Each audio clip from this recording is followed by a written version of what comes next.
연애 가운데 또 한 주간을 시작하게 되었습니다. 우리 다 같이 한 주에 맞춰 묵상 기도 드림으로 주일 예배를 드리겠습니다. 아버지 감사합니다. 응답해 주시옵소서.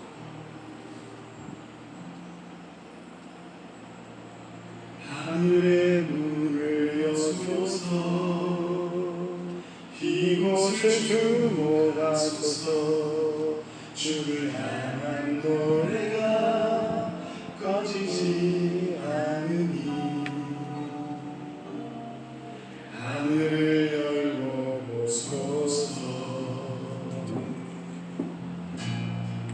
이곳에 임재하소서. 주님을 기다립니다. 기도의 향기가 하늘에 닿으니 주여 임재하여 주소서. 이곳에 오셔서 이곳에 앉으소서. 이곳에서 드리는 예배를 받으소서. 주님의 이름만이 오직 주의 이름만 이곳에 있습니다. 거룩하신 하나님 아버지, 오늘도 살아계시고 역사하시고 온 세상과 모든 sinh 명들과 모든 만물을 주관하시고 다스리심을 믿습니다. 비록 코로나로 인해서 여러가지 재앙으로 인해서 사람들의 마음이 흉흉하고 걱정과 염려와 불안 가운데 있지만 전능하신 하나님 우리를 만나주시면 모든 어둠은 사라질 줄로 믿습니다. 주여 임하여 주시옵소서. 문을 여소서. 이곳을 주목하소서. 주를 향한 노래가 꺼지지 않으니 주여 하늘을 열고 보소서. 이곳에 임재하소서. 주님을 기다립니다. 기도의 향기가 하늘에 닿으니 주여 임재하여 주소서. 이곳에 오셔서 이곳에 앉으소서.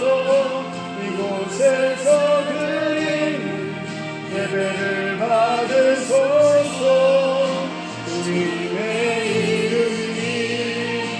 주님의 이름만이 오직 주의 이름만 이곳에 있습니다. 이곳에 오셔서 이곳에 앉으소서. 이곳에서 드리는 예배를 받으소서. 주님의 이름만이 오직 주의 이름만 이곳에 있습니다.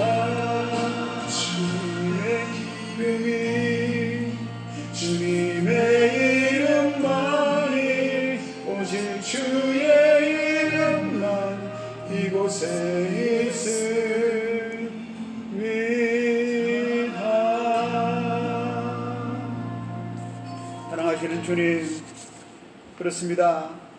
그리스도 안에서 이제는 내가 산 것이 아니요 오직 내 안에 그리스도께서 사신 것이라고 고백한 것처럼 이제 우리는 주님 앞에서 육신의 모든 자신을 부인하고 오직 주님만 바라보며 주님으로 채워지며 주님으로 기뻐하며 주님으로 만족할 수 있는 이 시간이 되게 하여 주시옵소서.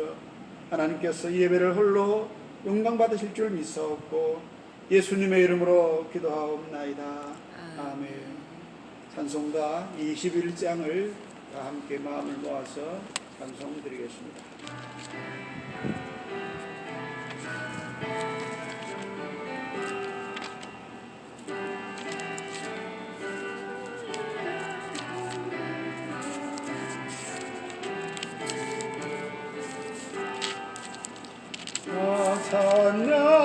찬양하여라 전능한 창조의 주께 내 호나 주 찬양 영광 즐겁게 찬양하여 다 찬양하여라 놀라운 만유의 주께 포근한 날개 민을 품어 주시는 주님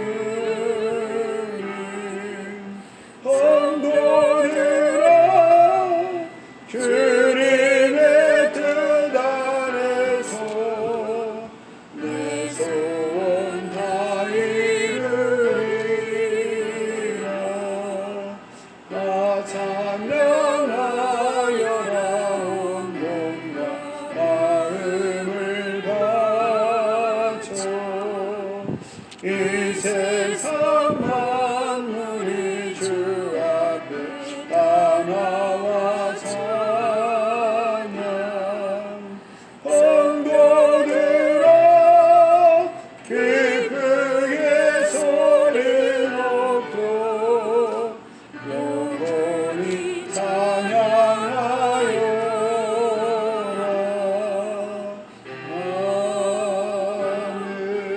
아멘.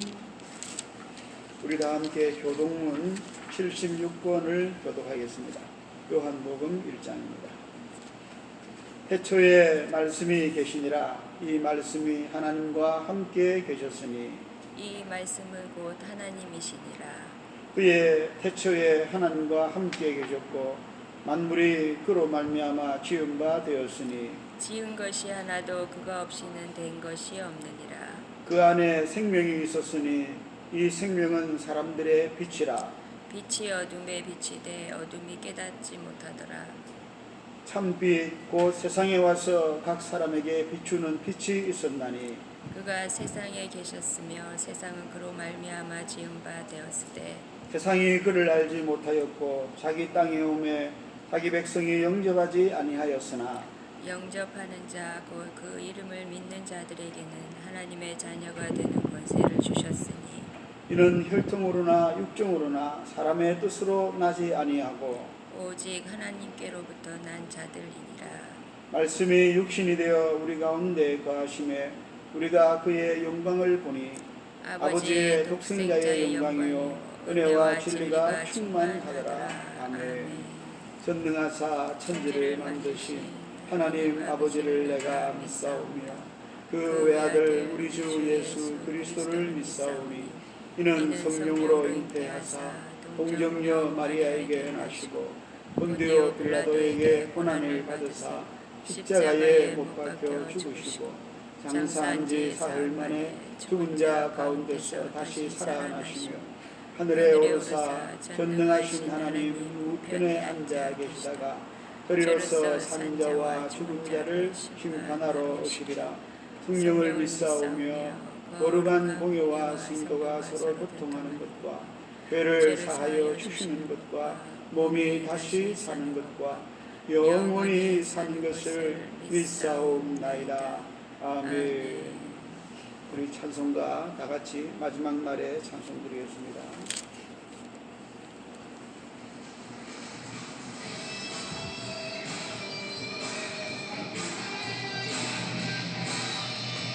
마지막 때를 살아가는 저와 여러분, 주님의 다시 오심을 기억하면서 사모하는 마음으로 보겠습니다.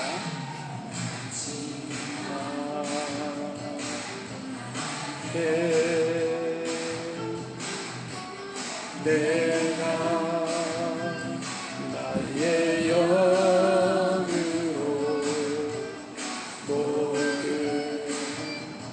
백성에게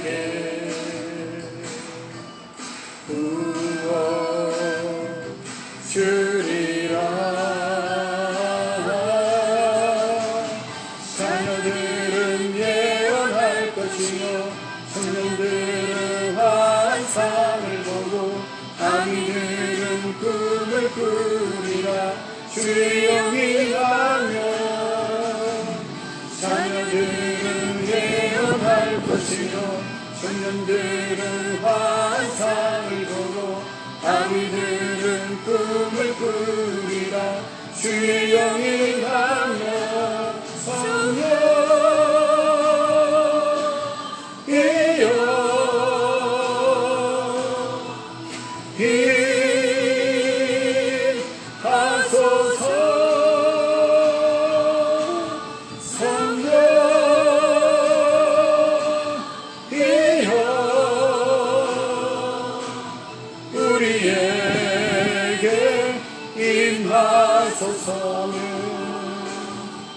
마지막 날에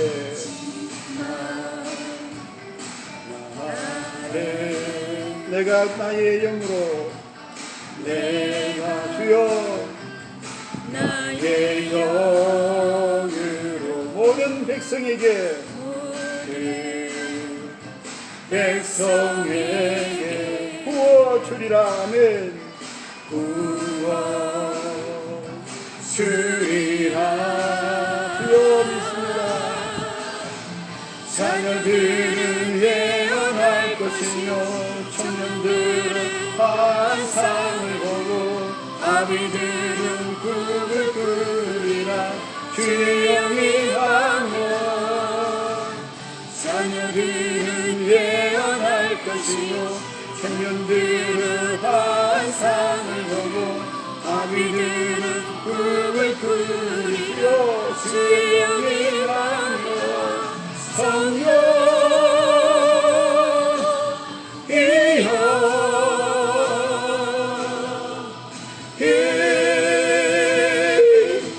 임하소서. 성령이여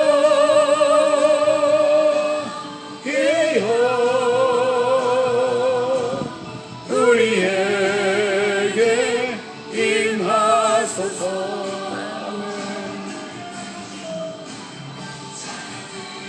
예언할 것이요 청년들은 환상을 보고 아비들은 꿈을 꾸리라.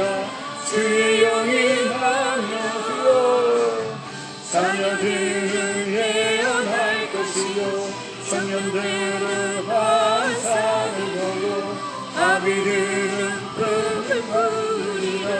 주의 영이 하며 성령이여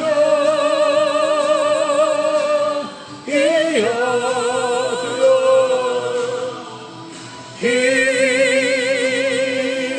임하소서. 성령이여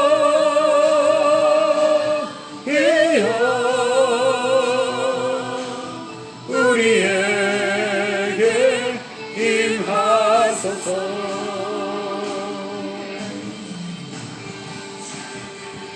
하나님 아버지 감사합니다. 오늘도 주님 앞에 모여서 주의 오심을 기다리며 무엇보다도 성령의 충만함을 사모하며 간절한 마음으로 예배드릴 때에 주께서 이 시간을 통해서 우리 각자의 심령 속에 약속하신 성령으로 충만하게 부어 주시옵소서. 그리하여 이 마지막 때를, 이 종말의 때를 힘으로 능으로 벗어나는 것이 아니고 오직 하나님의 영으로, 하나님의 신으로 승리할 수 있도록 도와주시옵소서. 아버지, 이 시간 주의 말씀을 사모합니다. 하나님 말씀을 선포하고 들을 때에 성령께서 뜨겁게 역사하셔서 우리로 하여금 이 마지막 때를 잘 감당할 수 있는 능력과 힘을 받게 하여 주시옵소서. 믿사옵고 예수님의 이름으로 기도하옵나이다. 아멘. 오늘 우리에게 주시는 하나님의 말씀은 구약성경 시편 119편 71절 말씀이 되겠습니다. 시편 119편 71절 한 절 말씀인데 우리 다 같이 찾아서 함께 봉독을 하도록 하겠습니다. 시편 119편 71절 같이 읽읍시다. 고난 당하는 것이 내게 유익이라. 이로 말미암아 내가 주의 윤례들을 배우게 되었나이다. 한 번 더 봅시다. 고난 당하는 것이 내게 유익이라. 이로 말미암아 내가 주의 윤례들을 배우게 되었나이다. 아멘. 우리는 지금 큰 어려움들을 동시다발적으로 겪고 있습니다. 온 나라와 또 모든 열방의 대부분의 사람들이 참 이전까지는 상상도 하지 못했던 강력한 바이러스의 공격을 받아서 코로나19라는 전염병의 위협에 놓여 있습니다. 전 세계적으로 벌써 80만 명 이상이 죽었다고 합니다. 엄청난 숫자입니다. 그리고 또 우리나라만 해도 지금 2차의 대유행이 확산되는 그런 시기에 놓여 있습니다. 그뿐 아니고 폭염으로 인해서 또 지구촌 곳곳에서 재앙과 전쟁과 여러 종류의 난리의 소문을 그야말로 우리 주님께서 마태복음 24장에 말씀하신 종말론적인 현상들이 눈앞에서 일어나고 있습니다. 또 우리 개인적으로도 많은 고난이 있을 줄 압니다. 특히 우리 한국 사회는 경제적인 여파가 심각하게 또 일어나고 있는데, 개인적으로 저도 작년에는 거의 1년이 지나도록 큰 어려움을 겪은 경험도 있습니다.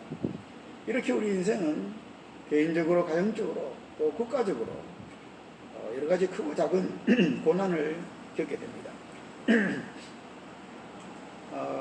그런데 그런 고난을 겪으면은 현실적으로 피해를 입거나 상처를 받는 일도 있지만, 오늘 성경에 보니까 유익한 점도 있다라고 말씀하고 있습니다. 고난이 유익도 된다라고 말씀하는 것입니다. 고난 당한 것이 내게 유익이라. 도대체 이 말씀이 여러분 실감이 납니까? 그런데 고난을 당해보고 나니까 이 말씀에 아멘, 맞습니다 라고 하는 그런 솔직한 마음의 답이 나오는 것을 느끼게 됩니다. 하나님 말씀이 틀리지 않았다는 거죠. 자, 그래서 우리가 지금 여러 가지 고난을 당하고 있지만 어떤 면에서 우리가 이 고난이 유익이 되는가? 그래서 과감하게 오늘 설교 본문 제목을 고난 예찬이라 그렇게 한번 적어봤습니다. 고난을 누구도 원치 않지만 고난이 주는 유익이기 때문입니다. 그럼 그게 뭐냐는 거죠. 도대체 어떤 유익이 있느냐? 그리고 그런 유익이 있다면은 우리가 이 고난에 대해서 새로운 관점에서 고난을 좀 받아들여야 되지 않는가, 그런 생각을 하게 되는 것입니다. 먼저 이 말씀이 과연 고난이 유익이 있느냐라는 그 의문에 대해서 한번 생각해 봅시다. 상식적으로, 일반적으로 이 말은, 하나님 말씀, 고난당하는 것이 유익이다 하는 이 말씀은 일반적인 우리 이성에는 분명히 맞지 않습니다. 상식적으로 볼 때 고난은 상처를 주고 아픔을 주지 그게 무슨 유익이냐는 거죠. 그래서 대부분의 사람들은 이 말씀에 고개를 기웃거리고 있습니다. 그럼에도 불구하고 성경은 고난은 유익을 준다라고 분명히 기록하고 있고 선포하고 있습니다. 그 말은 무슨 뜻입니까? 이 말씀은 사실이라는 것입니다. 진실이라는 것입니다. 그래서 우리가 상식적으로는 분명히 납득이 되지 않지만 하나님 말씀이기에 이것을 받아들여야 되는데, 이걸 어떻게 해결하느냐? 영적인 관점에서 보면 이 말이 받아들여진다는 것입니다. 하나님 말씀은 하나님이 영이시기 때문에 모든 말씀은 우리가 영적인 관점에서 받아들여야 됩니다. 그래서 이 고난이 유익이라는 이 말씀도 하나님의 말씀이기 때문에 우리의 이성의 관점에서는 이해가 안 되지만 영적인 관점에서 바라보면 이해할 수가 있다는 것입니다. 세상적인 관점에서, 사람들의 일반적인 관점에서 보면 잘 안 보이고 믿어지지 않지만, 그러나 우리의 심령으로 또 우리의 내면의 관점에서 신령한 면에서 보면 이 말이 가지고 있는 진리가 드러날 수가 있다는 것입니다. 성경에는 이런 말씀이 많이 나옵니다. 이성적인 면에서는 도저히 이해가 안 되지만 영적인 면에서는 충분히 받아들일 수 있는, 예를 들자면은 성경에 나오는 사람이 죽었다가 다시 태어나는, 거듭난다는 말씀, 그래서 이 거듭난다는 말도 그 당시에 니고데모라는 사람이 도저히 이해가 안 돼가지고 예수님께 자꾸 질문하죠. 어떻게 사람이 거듭날 수 있습니까? 왜? 이성적으로 이해가 안 되기 때문에. 그러나 예수님 뭐라고 말씀하셨습니까? 너가 이스라엘의 선생이라면, 다시 말하면 하나님의 백성들의 지도자라면 이 말을 이해해야 된다. 할 수 있다고 말합니다. 하나님의 관점에서는 사람이 거듭날 수가 있다는 것입니다. 또 그 외에도 부활의 질도 마찬가지죠. 부활도 이성적으로는 또 우리 육신적으로는 도저히 쉽게 이해하기 어려운 내용입니다만 성경에 보면은 부활도 충분히 이해할 수가 있고 또 그것이 사실이라는 것을 설명을 볼 수가 있습니다. 이처럼 우리가 이 하나님 말씀을 대할 때에 믿음으로 영적인 관점에서 바라보자는 것은 결국 믿음으로 생각하자는 겁니다. 그래서 하나님 말씀을 먼저 믿음으로, 내가 이해가 잘 안 되지만, 이성적으로 수납이 잘 안 되지만 하나님이 그렇게 말씀하셨으니까 제가 하나님을 믿음으로 그 말씀도 믿겠습니다 라고 믿음으로 접근하면 이제 그 말의 깊은 뜻과 진리가 깨달아지게 된다는 것입니다. 깨달음을 가지고 믿는 것이 아니고 믿음에서 출발해서 깨달음을 이루게 되는 겁니다. 이게 아주 중요합니다. 결국 바른 신앙은 믿음에서 출발해서 진리로 이루게 되는 것이기 때문에. 그래서 여러분, 실제로 우리가 이 말씀을 대할 때에 우리의 자신은 뭡니까? 영적인 자세가 되어야 됩니다. 여러분, 하나님 말씀을 대할 때, 또 이 세상을 바라볼 때도 마찬가지입니다. 육신적인 시각보다는 영적인 관점에서, 믿음의 관점에서, 신령한 관점에서 바라볼 수 있기를 바랍니다. 세상을 바라볼 때도 마찬가지입니다. 모든 만물도 우리가 영적인 관점에서 분별하는 것이 아주 중요하다는 말씀을 먼저 드렸거든요. 자, 그러면 영적인 관점에서 이 고난이 유익이라는 것을 받아들여 보면 어떤 유익이 오는가? 본문은 간단하게 그 유익을 한 가지로 설명합니다. 뭡니까? 내가 고난당하는 것이 유익이라. 이로 말미암아 주의 율례를 배우게 되었나이다. 그렇게 말하고 있습니다. 뭘 배우게 됐다고요? 주의 율례. 율례가 뭡니까? 주님의 말씀입니다. 주님의 교훈입니다. 그거를 배우게 됐다. 고난은 하나님의 말씀을 배우게 해준다는 겁니다. 아니, 우리가 뭐 성경을 다 읽어본 사람들은 이론적으로는 다 알고 있지 않습니까? 지식적으로는 잘 알고 있죠. 근데 배운다는 게 뭐냐? 그것은 이론적으로, 지식적으로 배우는 게 아닙니다. 우리의 몸으로, 우리의 삶으로, 내 체험으로 배우는 거예요. 여러분, 그 차이가 엄청납니다. 성경을 많이 읽은 사람들 많습니다. 뭐 우리나라 최고의 대학이라는 서울대학의 교수님들도 성경 박사들 많이 계실 겁니다. 그럼 그분들이 신앙이 없이 지식적으로 아는 것을 과연 그들이 성경을 안다라고 할 수 있습니까? 하나님을 안다라고 할 수 있습니까? 하나님을 만나본 적이 있습니까? 아니에요. 신앙은 지식도 지식이지만 관계요, 실제요, 체험이기 때문에 하나님을 실제로 안다고 하는 것은 하나님과의 만남이 이루어진다.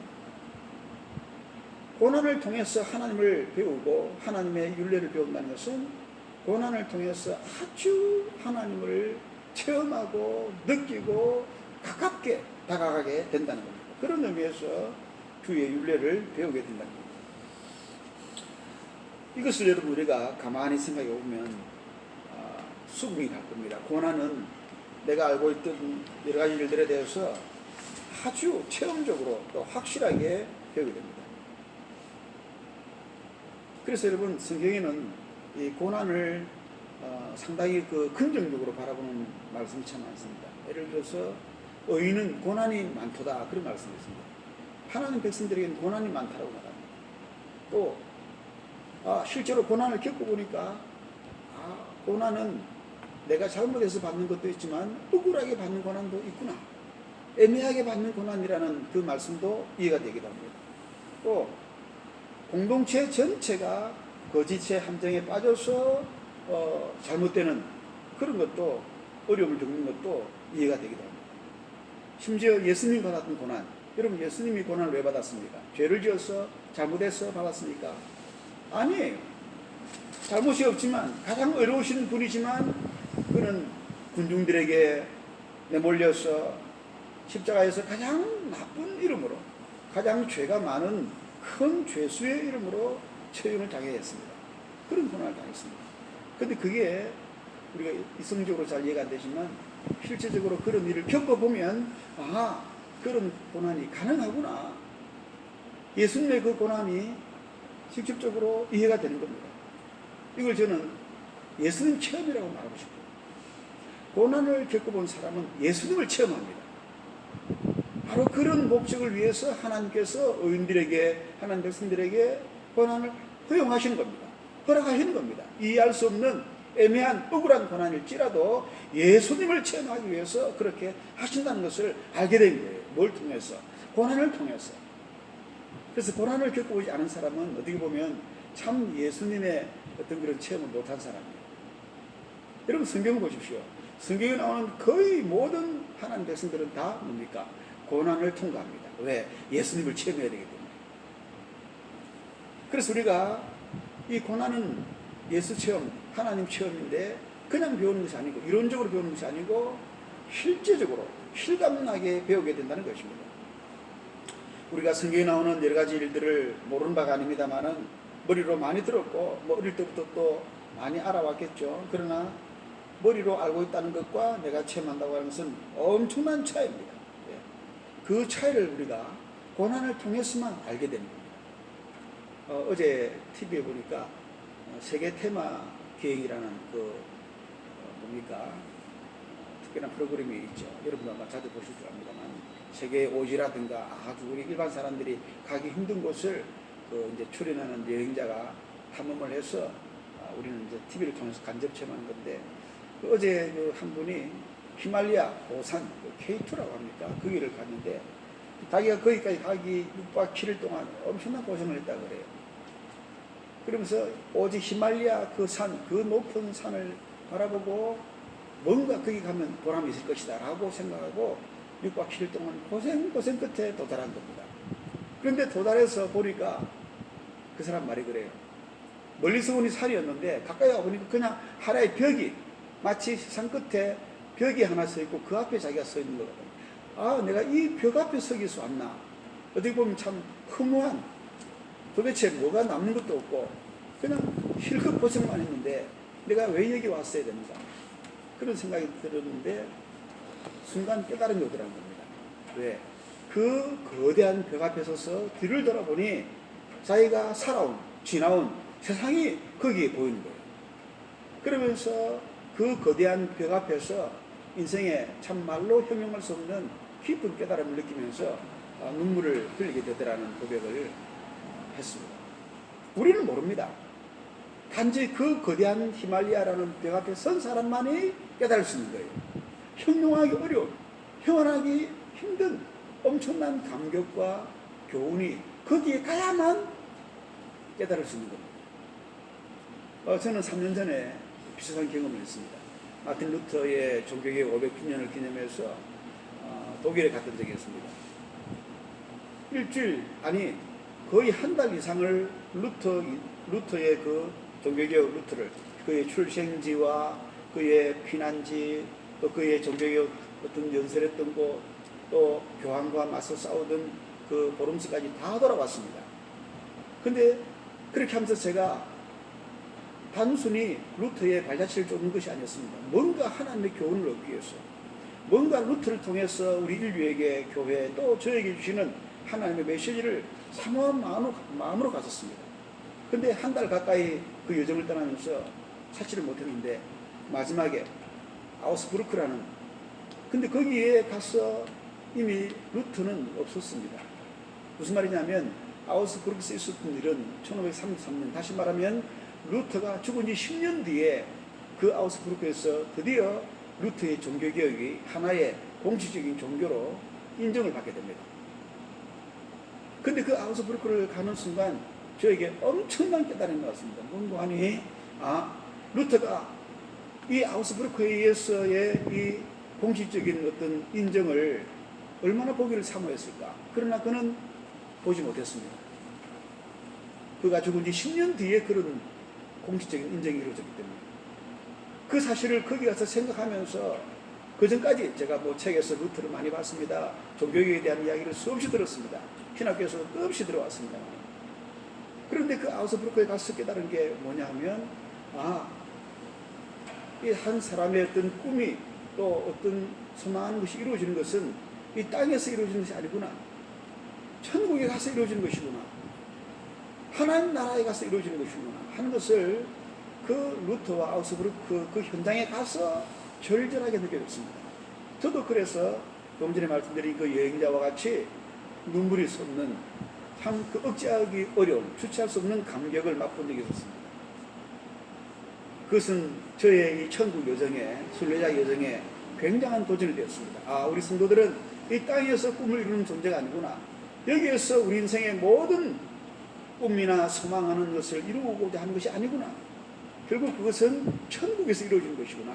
하나님 나라에서 이루어지는 것이구나 하는 것을 확실하게 깨닫게 된 것이기 때문에 거기에 가서 아우스부르크에 가서 깨닫는 겁니다. 여러분, 많은 여정과 시간과 땅과 돈과 열정을 투자해서 고생 끝에 얻은 결론이 그거였습니다.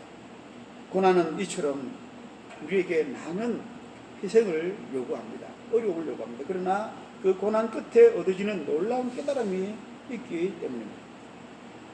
이것은 성경에로 나오는 야곱이나 다윗 같은 여러 경험자들의 생애도 똑같이 나타납니다. 여러분, 야곱 보십시오. 야곱은 형과의 갈등으로 인해서 고향을 떠나서 20년간 그 외삼촌 집에서 고생을 합니다.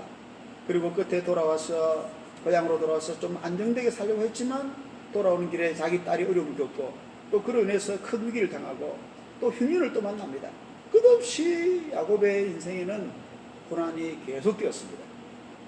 그래서 나중에 야곱이 애굽 왕에게 자기의 삶에 대해서 소개할 때 뭐라고 소개합니까? 내 나그네 세월을 험악한 세월을 살았나이다. 험악한 세월을 살았다고 130년 일생을 살면서 험악한 세월을 살았다고 고백합니다. 그러나 그 세월이 그냥 지나갔습니까? 아닙니다. 그 세월 속에서 야곱은 이스라엘로 변화되었습니다.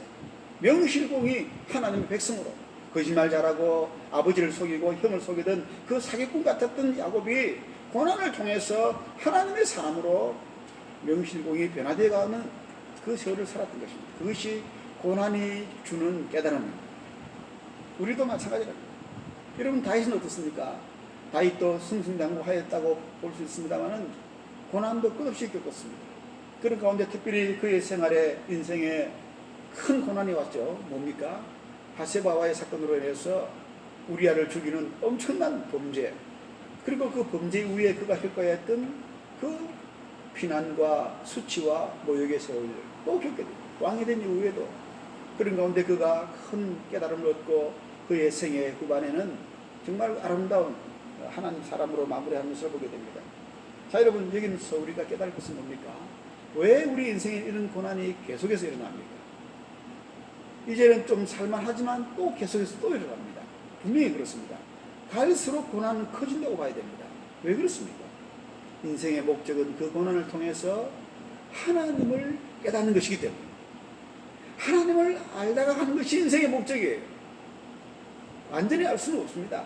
아까도 말씀드렸지만 천국에 가야 완전히 알 수 있습니다. 그러나 우리가 이 땅에 사는 동안은 끝없이 하나님을 배워가고 조금씩 하나님을 체험해 가면서 우리도 하나님께로 조금씩 더 가까이 가게 됩니다. 그거를 위해서 고난은 계속해서 우리에게 오는 것입니다. 여러분, 고난을 통해서 주님께로 가까이 가게 된다는 이 진리를 또 주님에 대해서 더 깊이 많이 자세히 배우게 된다는 것을 잊지 마시기 바랍니다. 고난은 분명히 우리에게 이런 유익을 주는 것입니다. 자, 그렇다면 이제 이러한 고난에 대해서 우리가 어떤 태도를 가져야 되느냐. 분명히 고난은 영적인 관점에서 볼 때 우리에게 이런 고난을 유익을 주는데, 그렇다면 우리가 고난을 어떻게 대해야 될 것이냐. 일반 사람들이 생각하는 것처럼 고난을 싫어해야 됩니까? 또는 도망가야 됩니까? 고난을 피하기 위해서 애를 써야 됩니까? 물론 우리 육신은 그럴 수밖에 없을 거예요. 누구도 고난을 좋아하는 사람은 없으니까요. 그러나 그럼에도 불구하고 고난은 오지 않습니까? 고난은 피할 수 없도록 옵니다. 그렇다면 어떻게 맞아야 될 것이냐. 몇 가지 조언을 드리고 싶습니다. 먼저 두려워하지 말라는 것입니다.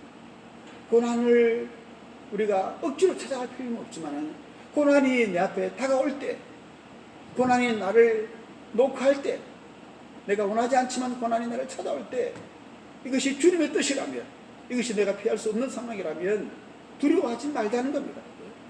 오히려 그 고난을 감당할 수 있도록 도와달라고 하나님께 기도해야 됩니다. 야고보서에 그렇게 말씀합니다. 야고보 5장 13절, 너희 중에 고난 당하는 자가 있느냐? 저는 기도할 것이요 그랬습니다. 여러분, 고난은 우리를 기도하게 만듭니다. 기도하게 만들어서 그 속에서 하나님 윤례를 깨닫게 하는 것입니다. 그러므로 고난을 맞이하는 가장 첫 번째 자세는 기도하는 거예요. 기도하고 찬송하고 하나님 말씀을 묵상하고 영성생활을 회복하는 겁니다. 그러니까 여러분, 고난은요 우리를 하나님 사람으로 만들어가게 좋은 거예요. 고난이 좋다는 걸 기억해야 됩니다. 고난은 분명히 우리를 하나님의 사람으로 더 다듬어가는 겁니다. 우리가 기도한다면 고난을 통해서 정신을 차리고, 고난을 통해서 더 하나님을 찾고, 고난을 통해서 더 성경을 묵상하고, 그렇게 될 때에 우리는 고난을 이겨내게 되는 겁니다. 그리고 또 한 가지, 고난 당할 때 나에게 고난을 주는 그 사람이 있습니다. 거의 대부분 고난은 누군가 그 고난을 주는 사람을 통해서 나타납니다. 요즘은 그런 사람을 직장에서 보통 보면 우리 주위에 한두 사람 있거든요. 나를 괴롭히거나 힘들게 하는 사람은. 그런 사람 뭐라고 부르는지 아십니까? 뭐라고 부르는지 아세요? 아세요? 빌런이라는 말 들어봤습니까? 빌런. 저도 새로 들은 말인데, 슬기로운 의사생활입니까? 거기서 주인공이 했던 말 같아요. 빌런. 빌런 무슨 뜻입니까? 우리 청년은 잘 알 텐데, 빌런은 빌면서 달려가는 사람입니다.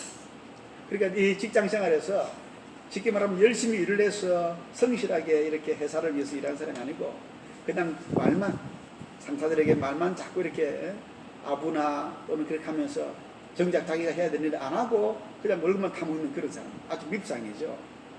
그런 사람이 한두 사람이 있다는 겁니다. 그런 사람을 빌런이라 부른다 그래요. 그 사람이 이제 힘들게 만드는 거죠, 우리를. 또 심지어는 회사 전체를 힘들게 만들게 하죠. 그런 사람이 어디든지 있다고 봐야 돼요. 빌런은 어디든지 있습니다. 그런데 그런 빌런이 나를 힘들게 만들고 고난을 준다고 해서 그 빌런을 미워하면 안 됩니다. 원망하면 안 됩니다. 그런 마음이 들긴 들죠. 그러나 여러분, 뭐가 무섭냐면은 원망 자체가 무서운 겁니다. 미움 자체가 전혀 덕이 안 돼요. 덕이 안 될 뿐 아니고요, 내 속에 원망이 생기고 이 미움이 생기면은 이 원망이나 미움은 엄청난 독성을 가지고 있습니다. 너무너무 독성이 강하기 때문에 그 미움이나 원망이라는 것을 품고 있으면 품고 있는 나 자신을 죽이게 만듭니다. 내 스스로 마음을 상하게 됩니다. 그래서 우리는 고난 당할 때에 누구도 원망하지 말아야 됩니다. 원망이 자꾸 들라 그러면은 다윗처럼 그 사람을 하나님께 맡겨야 됩니다. 하나님께 기도해야 됩니다. 그러면서 악이 아니라 선한 방법으로 대처해야 됩니다. 예수님 뭐라고 그랬습니까? 원수를 위하여 기도하라고 그랬죠. 너희를 핍박하는 자를 위하여 기도하라고 그랬습니다. 오리를 가자 한 자가 있습니까? 힘들을 가져라고 그랬습니다. 억지로 오리를 가게 하는 아주 참 빌런, 대표적인 빌런 같은 사람이 마태복음 5장에 나오죠. 너무 그 사람 들으면 힘들어요. 그러나 주님은 뭐라고 했습니까? 아니야, 그 사람을 위해서 기도해 줘야 돼. 그 사람을 축복해 줘야 돼. 그렇게 해서 왜? 내 마음에 원망이 안 생기게 해야 돼. 미움이 안 생기게 해야 돼. 그러면은 오히려 내 자신이 손하기 때문에 원망이나 미움이 생기지 않도록 그를 위해서 기도해 주는 그것이 선한 방법입니다. 사랑의 방법입니다.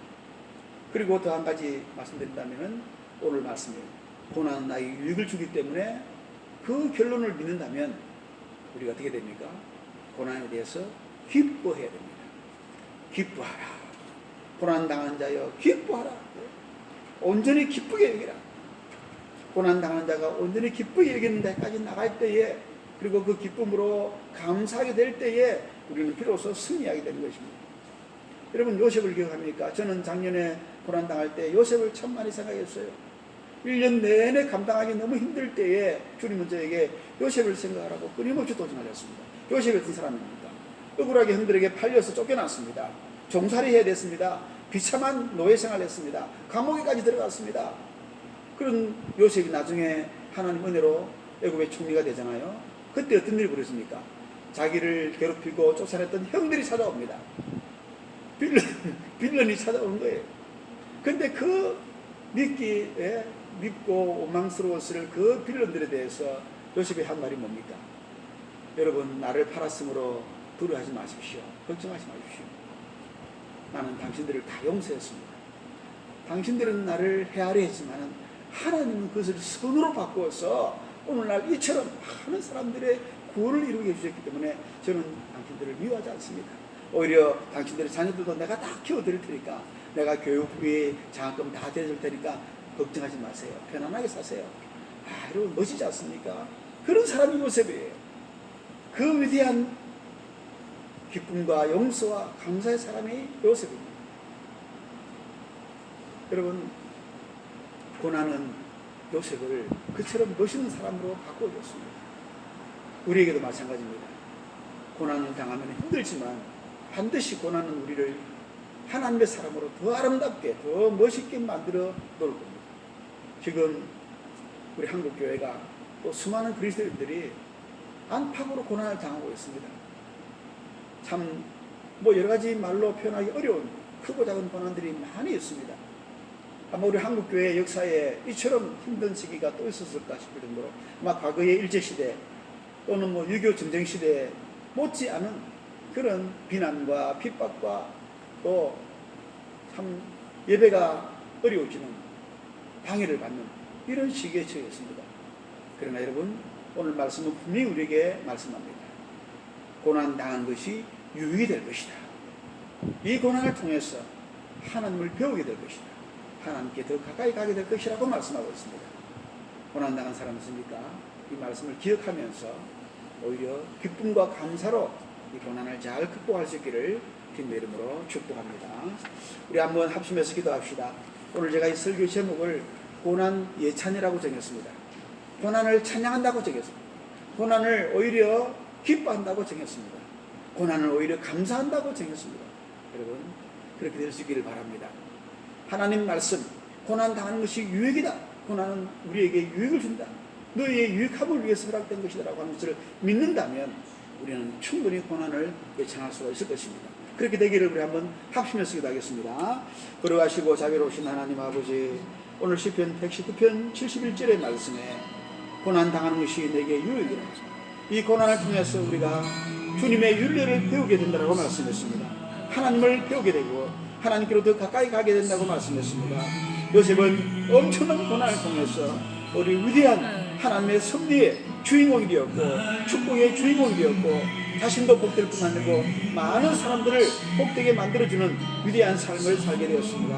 하나님, 오늘 우리에게 이런 고난이 오고 있습니다. 큰 고난이 오고 있습니다.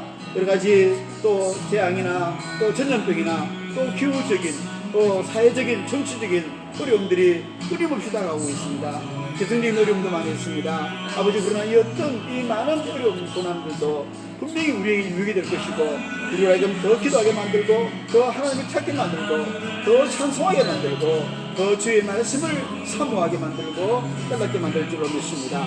그리하여 결국 우리를 주께로 가까이 가게 만들어줄 줄로 믿습니다.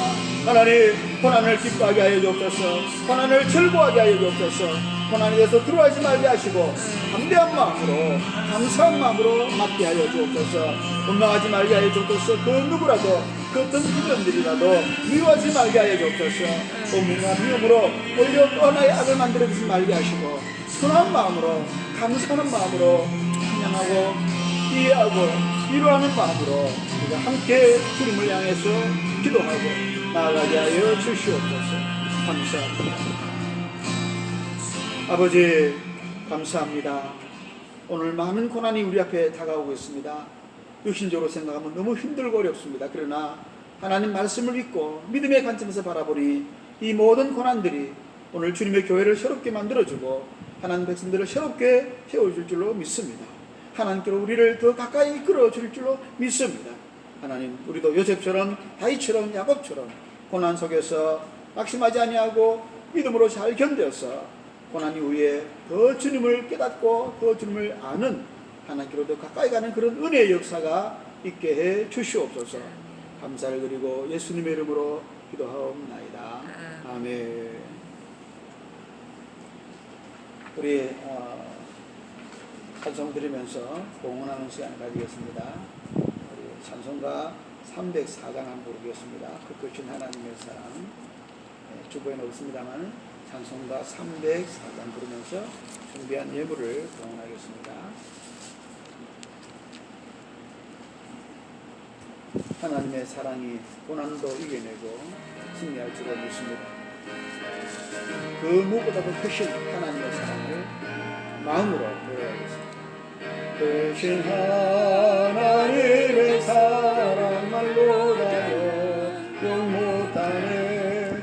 저 높고 높은 별을 넘어 이나고나 전 땅 위에 내려간 영원 명하려 그 아들 보내사 아복짐을 담으시고 용서하셨네. 하나님 크신 사랑을 증량단 못하네. 영원히 변치 않는 사랑 성도여 찬양하세. 외로운 시절 지나가고 땅 위에 연하세 할 때 주 믿지 않던 영혼들 큰 소리 외쳐으라고 주 믿는 성도들에게 큰 사랑 베푸사 우리의 죄 하였으니 의인이시다. 하나님 크신 사랑을 증량다 못하네. 영원히 변치 않는 사랑 성도여 찬양하세. 하늘을 두루마리 삼고 바다를 먹는 사마로 한없는 하나님의 사랑 따기로 할 수 없겠네.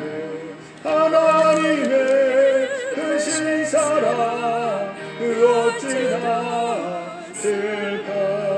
영광을 높이 사도 태우지 못하리.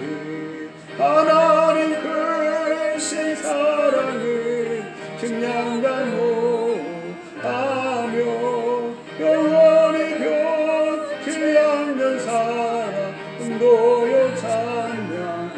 찬양하세. 감사한금 놀라우신 주님 인도하실 줄 믿습니다. 이석규 목사 11조 같이 드렸습니다. 이번 한 주도 함께 하심을 감사드립니다. 이예진 청년 주의 보혈의 은혜로 지켜주심에 감사드립니다. 이경민 사모 울산도의 남전도에 감사드립니다. 감사함을 드렸습니다. 기도하겠습니다.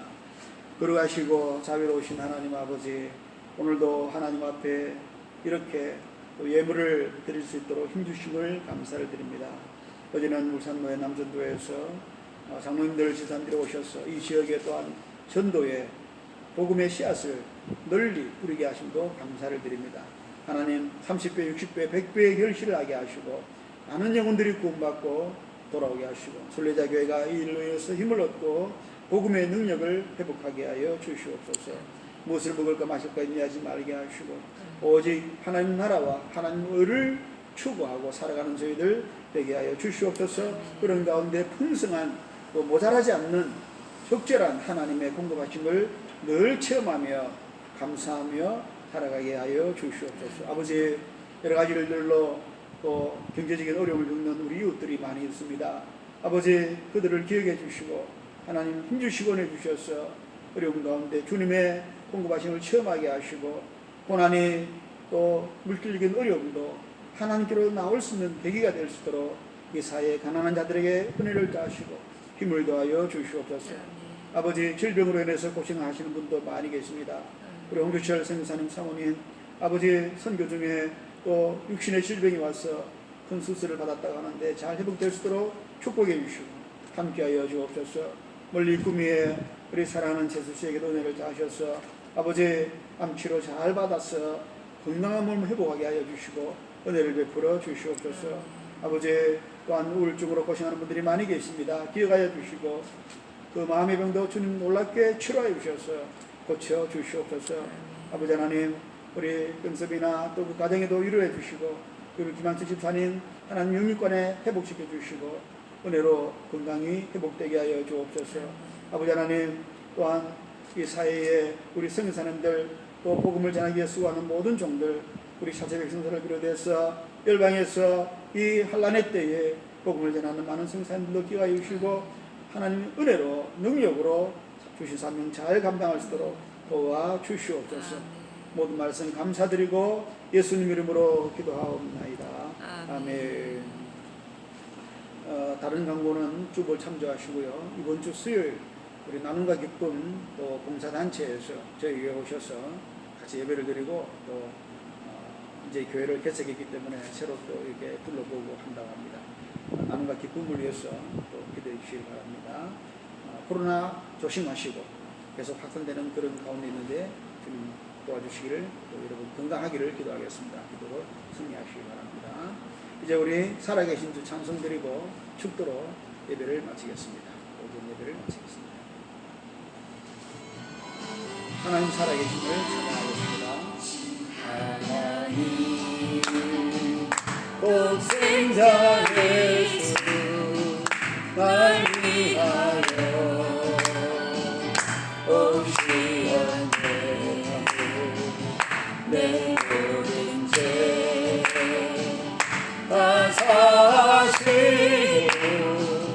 죽음에서 부활하신 나의 구세주 하늘 살아계신 주 나의 참된 소망 걱정 되신 전혀 없네. 사랑의 주의 넓이 인도하니 내 모든 삶의 기쁨을 충만하네. 이제는 우리를 구원하기 위하여 그 모든 고난 가운데서도 그 모든 죽음 가운데서도 성령의 능력으로 승리하시고 부활하신 우리 주 예수 그리스도의 십자가의 은혜와 독생자를 보내시면서까지 독생자를 내주시면서까지 우리를 사랑하신 하나님 우리 아버지의 그 크고 놀라우신 사랑하심과 늘 우리와 함께 하셔서 우리를 낙심하지 아니하도록 고난 가운데서도 승리할 수 있도록 도와주시는 성령님의 감화감동 교통 충만 역사하시니 오늘 예배를 드리면서 이 고난의 시대에도 이 재앙과 환난의 시대에도 결코 두려워하지 아니하고 오히려 더 기도하고 더 주님을 의지하여 고난을 극복하고 하나님께로 더 가까이 가기를 소망하는, 고난이 주는 그 유익을 믿고 나가기를 소망하는 우리 모든 성도들 순례자들 머리머리 위에 이제로부터 영원토록 함께 계실지어다. 아멘. 감사합니다. 승리하시기 바랍니다. 할렐루야.